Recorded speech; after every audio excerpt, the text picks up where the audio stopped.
Oi, gente, bem-vindo à minha terra. Como estão todo mundo? Bem, eu tava um pouco sumida porque peguei um resfriado com sinusite, tava bem ruinzinha.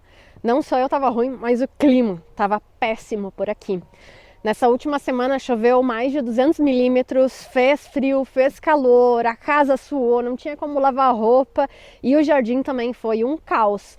Muita umidade e frio não é nada bom para as nossas plantas. Olha só aqui como está a situação do pluviômetro. Está em 100 milímetros e eu já limpei ele umas 2 vezes essa semana. Mas bem, assim é o inverno aqui no sul.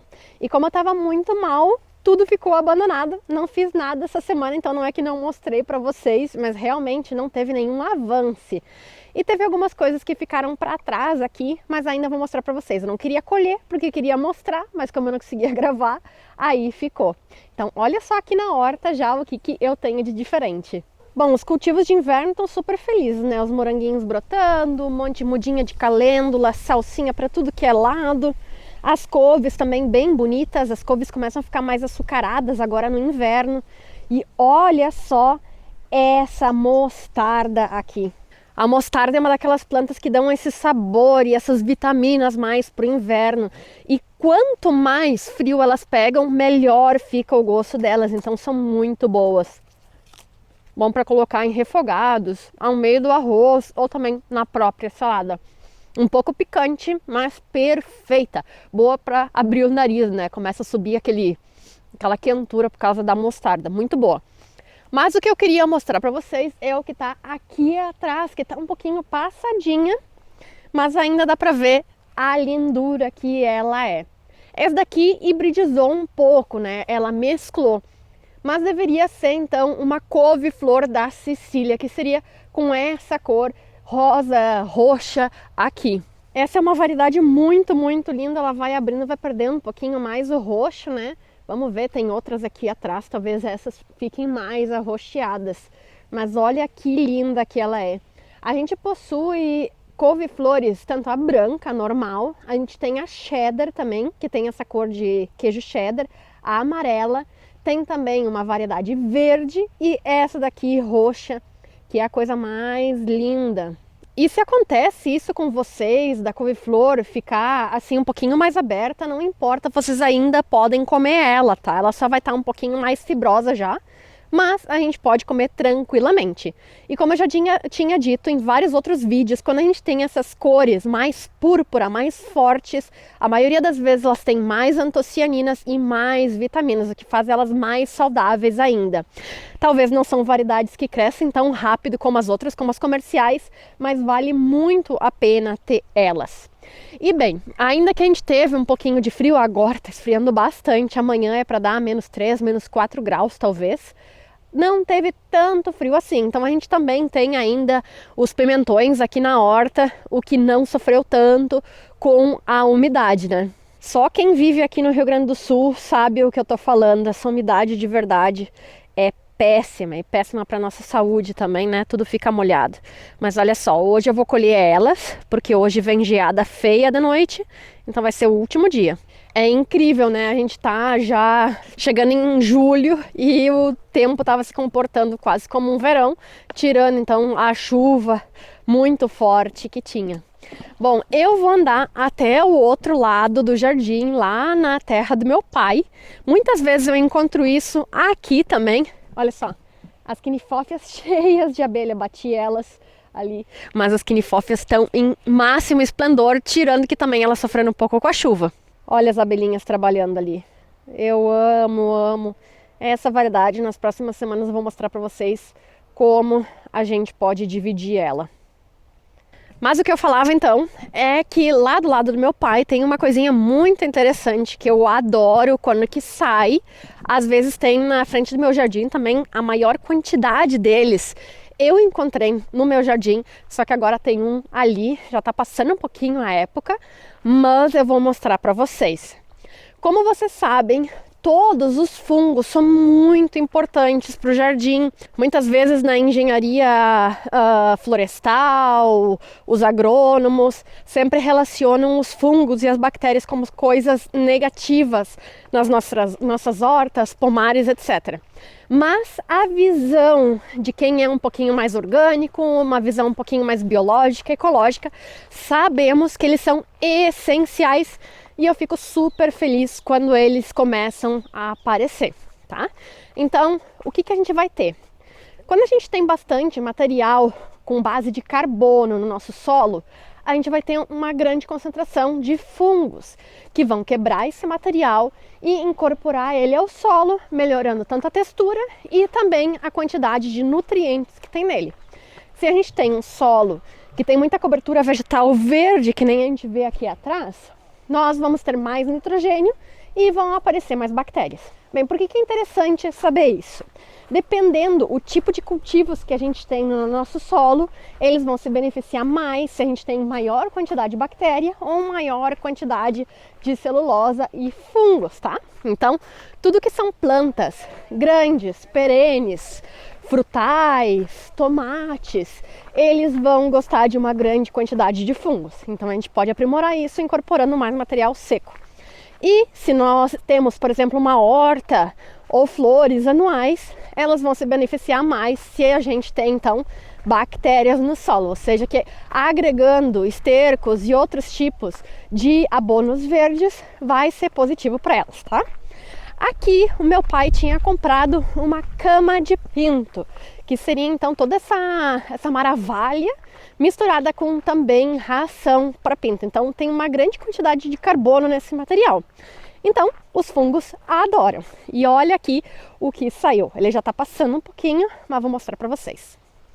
Aqui está então a lona, onde está então o material aqui embaixo. E aqui, ó, a gente já começa a ver, né? Muito material lignificado, né?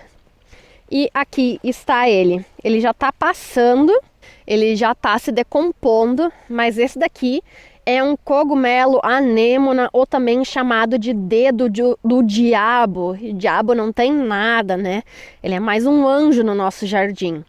Essa é a parte então de frutificação do nosso fungo, é a parte que vai liberar esporas para ele conseguir se reproduzir. Mas isso não é o fungo em si, ele se espalha por todo o espaço e ele vai ajudar a quebrar todo esse material para que assim as nossas plantas consigam absorver ele e conseguir então uma textura melhor de solo para as plantas se desenvolverem, ó. E isso daqui, ó, essas partezinhas mais brancas é o que a gente chama de micélio, que seria o corpo do fungo, tá? Então essa é a parte de frutificação, tá? A parte reprodutiva dele, mas ele vai por tudo que é lado. Eu acho essas espécies muito, muito lindas, muito diferentes, né? Parecem alienígenas. E realmente são, né? São seres que a gente quase nunca vê, né? Mas estão presentes ao redor da gente. Parece algo de conspiração, né? Mas não, eles são os nossos aliados e a gente tem que aprender a reconhecer eles e também caprichar no nosso solo para que eles apareçam mais e mais. Também muitas pessoas ficam com medo, né? Que esses fungos, esses organismos vão fazer mal pra gente, vão contaminar. Aí já pensamos em pneumonia, que também é muitas vezes por fungo, e doenças das nossas plantas, mas não. A maior parte deles vão ser aliados, tá? Então, quanto maior a biodiversidade de fungos e bactérias, mais nossas plantas vão estar felizes, tá? Então, eu adoro ver esse fungo, o dedo do diabo ou o fungo anêmona. Agora vocês vão conseguir reconhecer eles nos seus jardins também. Agora vamos voltar lá pro meu lado de novo para mostrar mais algumas coisinhas. E olha só, gente, choveu tanto, mas tanto, que ficou tão molhado o chão que até algumas árvores caíram, tá? O solo perde a densidade, perde essa capacidade, então, de aguentar as raízes e acaba caindo. Olha só, aqui está a raiz e vejam a poça de água que tem ali embaixo. Aqui muita parte é laje, então quando chove essa água começa a correr lá por baixo e acaba acontecendo isso. Às vezes cambuins, às vezes araçá. É uma pena, mas é o ciclo normal não normal, né? Essas chuvas deveriam estar muito melhor distribuídas, né, durante o ano. Só que com as mudanças climáticas isso está acontecendo, então acaba sendo normal que a gente perca exemplares como esse nessa época do ano. O pior que a gente pode ter é a umidade junto com o frio. É muito melhor ter um inverno seco e um verão chuvoso do que um verão seco e um inverno chuvoso. Mas é o que os gaúchos têm que aguentar, né? A gente quase passou por uma nova inundação. Mas outra coisa que o gaúcho se lembra quando pensa em inverno é lagartear. Vocês já ouviram esse termo? Bem, lagartear então seria quando a gente tem a oportunidade de ver um pouquinho de sol, como hoje aqui, o primeiro sol acho de 2 semanas. A gente gosta de se deitar no sol, tomar um chimarrão e comer uma bergamota, mexerica, mandarina. Tem vários nomes para essa planta. Então tem algumas coisas positivas nessa época do ano, como a aparição de alguns frutos. Um deles, o primeiro que eu vou mostrar para vocês, é que eu vou mostrar rapidinho, porque os passarinhos já quase não estão me deixando ele para mostrar para vocês. Queria que ficasse bem maduro, mas vou ter que abrir ele um pouquinho antes, porque os passarinhos já estão comendo. Bom, eu já tinha falado para vocês que eu tinha alguns tipos de goiaba diferente aqui no meu jardim. E agora eu acho que é a primeira vez que eu vou conseguir mostrar para vocês uma dessas variedades. Não estou conseguindo abrir a faca. Então, abri. Bem, essa daqui é uma que a gente chama de goiaba massa. Olha que linda, tá? Eu pensei que ela tava mais comida, mas não, tem só alguns cortezinhos. Ela ainda não está 100% madura, mas já tirei para mostrar para vocês. Essa é uma goiaba diferente, ela é mais branca por dentro. Quando ela está bem madura, ela fica quase igual um iogurte. Eu já tinha falado dela para vocês. E ela fica madura, então, quando fica com essa cor de maçã Fuji, assim. Ela é bem bonitinha. E a árvore parece ser bem mais compacta. Eu acho que ela não vai crescer tanto. É a primeira vez que eu vejo uma dessas árvores, a goiaba maçã, né? Então eu não sei, depois de vários anos, qual é o tamanho que ela vai ficar. Mas eu já tinha comido ano passado e adorei. Que a gente pode ver ela por dentro. Ela é muito mais clarinha que a outra, tem menos sementes e tem bastante polpa. Muito boa. Ela é muito boa, muito saborosa, suave. E quando ela tá bem madura, a gente pode comer com colher, assim, tirar por dentro e comer ela. Eu adoro. E são esses tipos de plantas que vão trazer um pouquinho mais de saúde para essa época, que nosso sistema imunitário sofre bastante, né? Com vírus e outras doenças respiratórias. Elas têm muitas vitaminas, então vai ser muito bom para o nosso organismo. Mas, obviamente, a gente vai ter que disputar elas com os outros animais que também vão estar querendo um pouquinho mais de energia nessa época do ano. Mas, de verdade, é uma maravilha nesse friozinho, assim, vir e comer alguma coisa fresca, cheia de vitaminas no nosso jardim. Tem muitos cachos de banana que eu acho que essa noite eles vão perecer, não vão aguentar a geada. Mas vamos ver se a gente consegue pegar algum nos próximos meses, né? Mas provavelmente eles não vão conseguir continuar se desenvolvendo. Aqui no sul a gente tem esse porém, né? A banana continua produzindo, tá? Ela não tem uma época específica para produzir, então as que começam a se desenvolver no final do verão, elas tenderiam a ficar madura no inverno, então elas perecem, não conseguem, elas se queimam e não conseguem então frutificar. Mas faz parte, assim é a vida, né? então não tem o que fazer. Olha só as quinifófias aqui em cima. De verdade, são muito lindas e muito boas para as abelhas que não conseguem muito néctar e pólen nessa época do ano. Mas vamos ali para o outro lado que eu queria mostrar alguma coisa para vocês. Bem, na última vez que eu mostrei para vocês aqui o jardim de trás, ainda não estava tão frio, a gente já tinha passado por uma geada, mas as plantas ainda não estavam 100% preparadas para o inverno. Mas agora a gente já vê que as coisas estão bem diferentes. As maçãs aqui já perderam as folhas, as ameixas também já perderam, as peras. A maior parte das árvores já caducaram, então, e já estão sem folhas. Algumas delas, como já havia mostrado no outro vídeo, no último vídeo há 2 semanas atrás, tá cheia de flores, cheia de frutinhos, né? Mas muitos deles vão queimar agora nessa semana. Mas vamos ver o que vai ficar. Todas essas plantas que são plantas caducifólias, que seriam isso, as plantas que perdem as folhas para se preparar para o inverno, elas vão ter agora uma coisa fundamental para fazer, que seria a poda delas. As plantas caducifólias, quando chega então no outono e no meio do inverno, elas vão estar 100% sem folhas e assim a gente vai conseguir ver a estrutura delas, o que vai facilitar bastante que a gente saiba quais ramas a gente tem que eliminar, quais vão ficar, e como ela está em dormência, toda a energia dela vai estar nas raízes. Então vai ser bom para podar agora e não perder tanto nutriente. Então agora que a gente consegue ver a estrutura delas, vai ser muito bom para podar.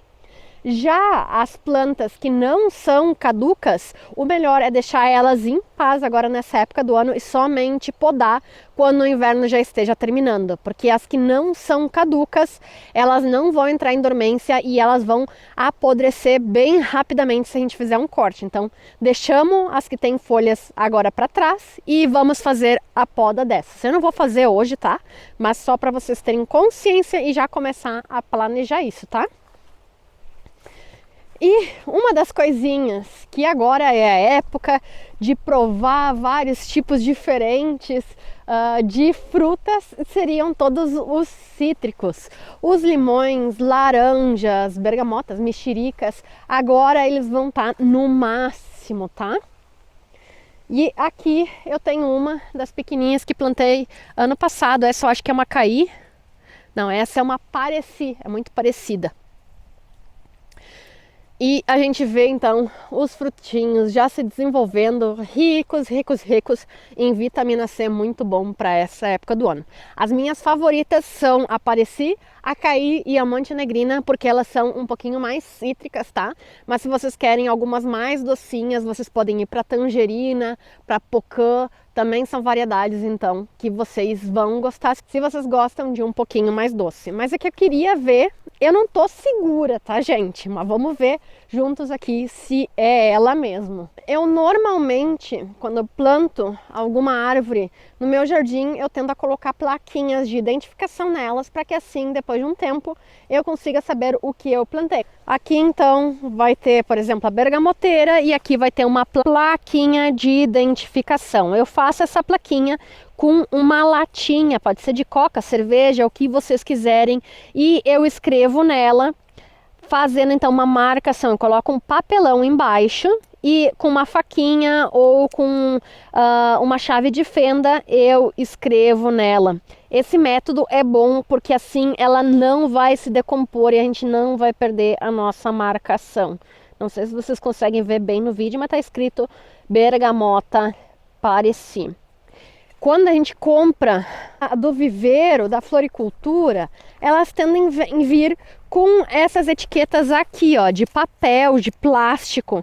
Só que essas aqui, quando começam a pegar sol, elas começam a se deteriorar e a tinta se perde rapidamente. Eu acho que essa daqui é uma das sangrentas, as laranjas sangrentas. Vamos ver se eu tô certa, não tô segura que é ela. Mas aqui tá uma fruta e vamos abrir ela para ver como é que é dentro. Bem suculenta, olha o suco que tá saindo. E aqui tá, é ela mesma. Olha a cor dela por dentro. Cada vez, quanto mais ela vai amadurecendo, mais vermelha ela fica. E olha a quantidade de suco que ela tá perdendo. Ela é muito boa, não se confundam com o pomelo, tá? Eu particularmente não gosto de pomelo porque o pomelo é muito amargo. Essa daqui, a laranja sangrenta, ela vai ter essa cor bonita que nem um pomelo, só que ela vai ter o sabor igual às laranjas normais, um pouquinho até mais doce.